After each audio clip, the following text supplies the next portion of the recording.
Students, I hope you are well by the grace of Allah.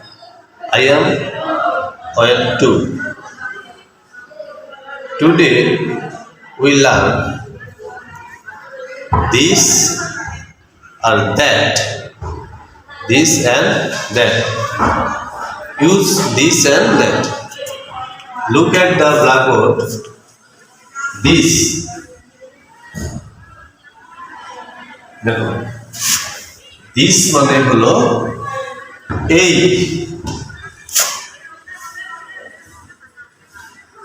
This মানে হলো এই, কোনো কাছের কোনো জিনিসকে দিস বোঝানো। আচ্ছা, যেমন দেখো দিস ইজ এ পেন, এই হয় একটি কলম। এখানে দিস, এখানে এই বলেছে, এই হয় একটি কলম। এর প্লুরাল ফর্ম হচ্ছে দেখো দোজ, দিস।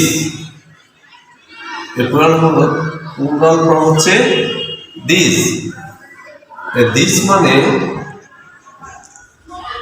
এইগুলো।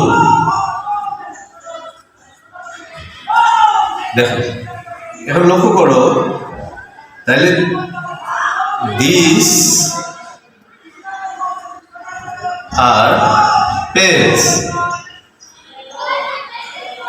এগুলো কলম।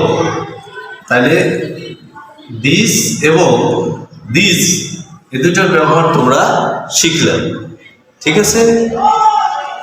আবার দেখো দ্যাট,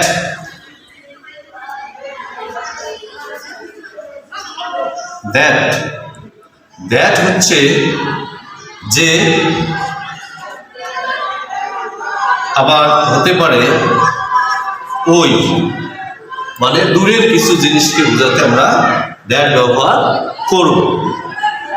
দেখো এক্সাম্পল দেখো, দ্যাট ইজ এ পেন, ওই একটি কলম।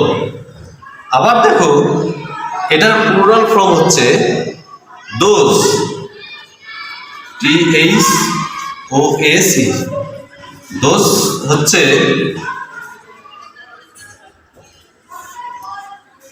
ওইগুলো, ওইগুলো দূরের কোনো জিনিসকে বোঝাতে, অনেকগুলো জিনিস বোঝাতে এই দোজ ব্যবহার করা হবে। আর দূরের একটা জিনিস বোঝাতে ব্যবহার করা হবে দ্যাট। দেখো those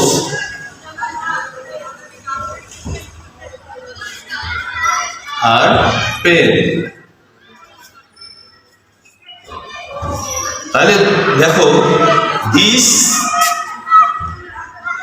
this, this, that, those. এটা এক বছরে, অর্থাৎ সিঙ্গুলার নাম্বারে, এটা প্লুরাল নাম্বারে, সিঙ্গুলার নাম্বারে প্লুরাল নাম্বারে। দিস মানে এই, দোজ মানে এইগুলো, দ্যাট মানে ওই, মানে কোনো একটা জিনিসকে, দূরের জিনিসকে বোঝাতে, আর দোজ মানে ওইগুলো, দূরের অনেকগুলো বোঝাতে ব্যবহার করা হয়। আজ এই পর্যন্ত, টিল দেন, আল্লাহ হাফেজ।